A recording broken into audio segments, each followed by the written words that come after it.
Throughout our lives, we have been taught many things about history that seem to be fairly normal, and we never question those things which are taught to us.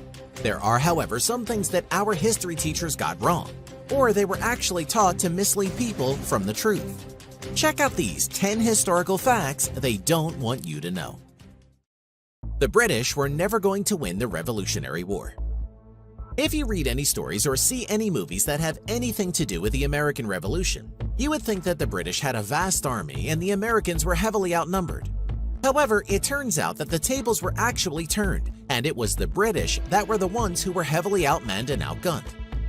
At the start of the war, the British army was already undermanned and overextended in protecting the vast empire's other possessions.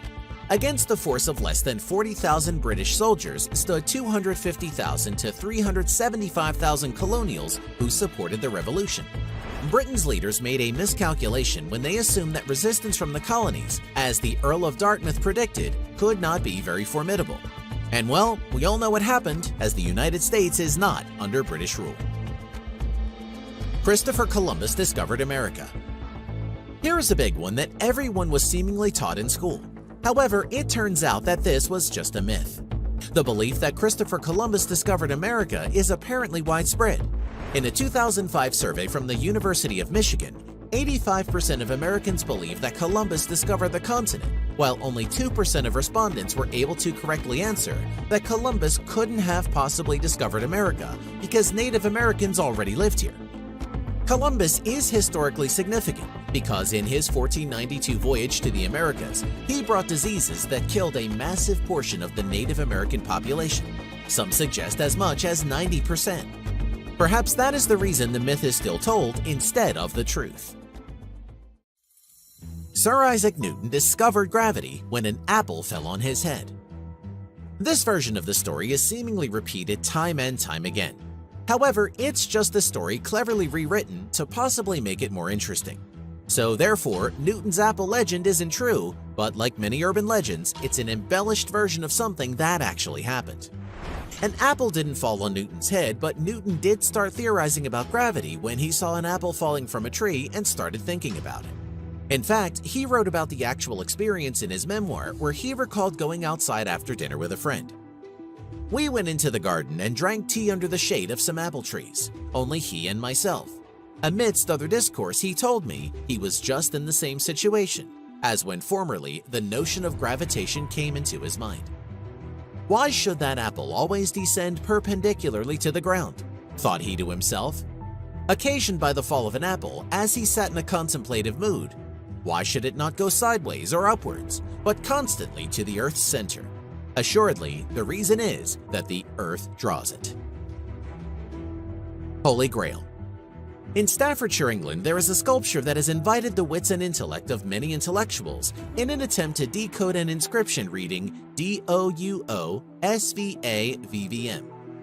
Although the Shepherd's Monument was constructed back in the 18th century, the letters found therein were never solved, even 250 years after it was completed. The Shugborough inscription is a sequence of letters, OUOSVAVV,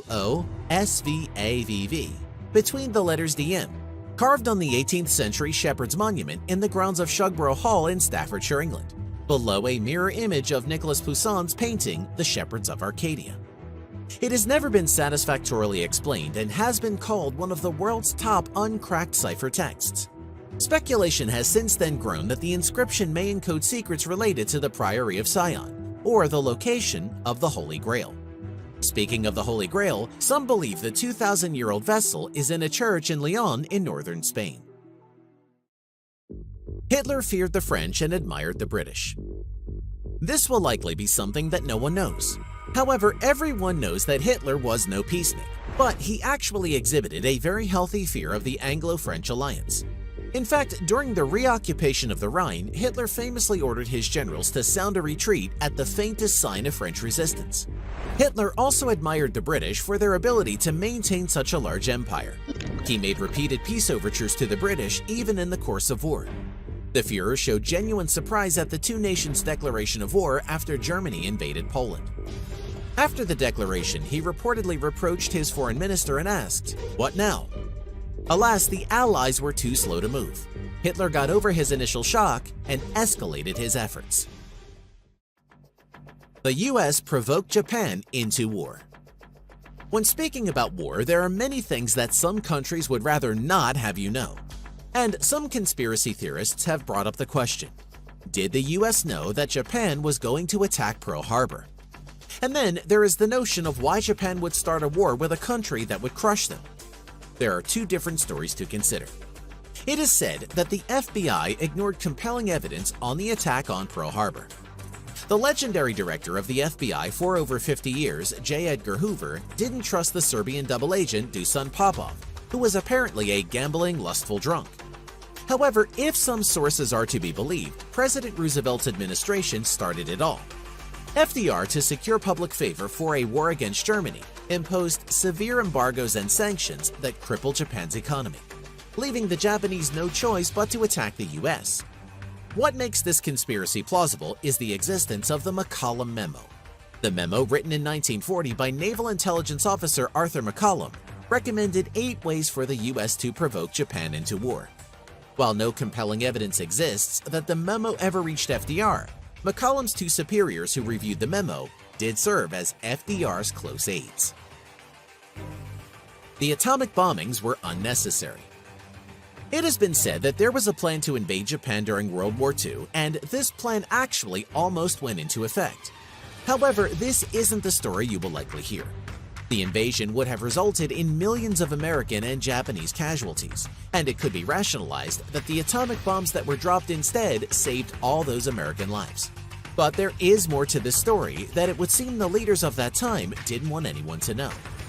A month before Germany surrendered, Japan was already sending a series of secret messages to the Allies, signifying its intent to surrender, with the condition that the Emperor remain untouched. The Allies rejected the condition, and the US went ahead and dropped the bomb. In a bitter act of irony, they did end up letting the Emperor keep his place among the Japanese when the war ended. So why use the atomic bomb? Apparently, the USA wanted to instill fear in the Soviets and contain the growth of communism. Instead, the Soviet Union successfully detonated their own bomb just 4 years after the war. Benjamin Franklin, the Kite, and the Thunderstorm. Another great American hero to whom many seem to attribute mutant superpowers is Ben Franklin, the scientist and statesman whose inventions included bifocal spectacles, the urinary catheter, and the signing of the Declaration of Independence, which led to freedom. He was particularly interested in electricity and faced with intense skepticism from his colleagues about his theory that lightning is electricity.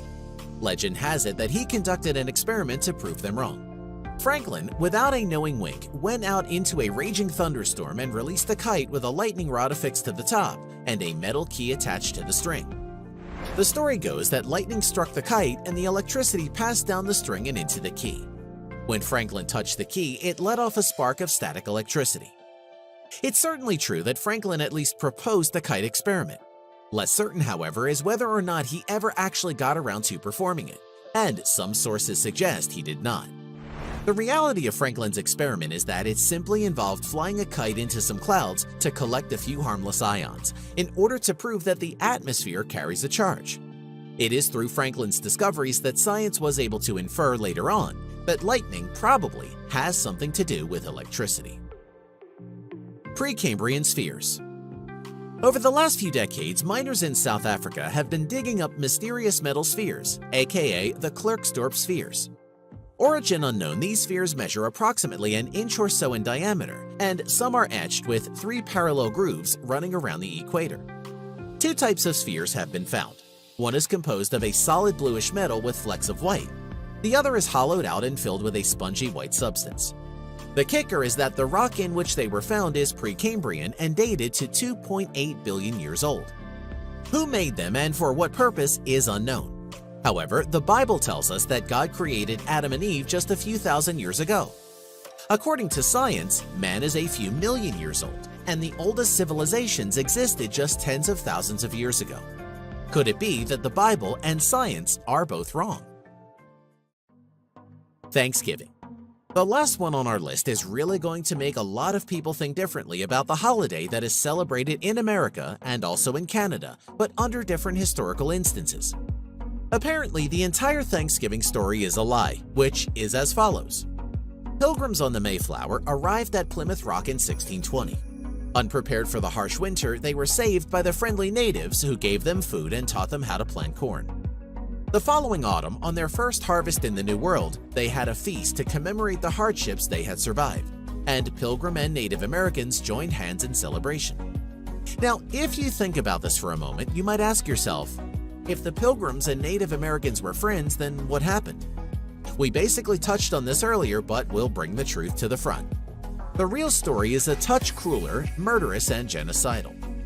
3 years before the Pilgrims arrived, European fishermen and settlers had introduced a plague that had swept through the tribes of coastal New England and wiped out nearly 96% of the entire population.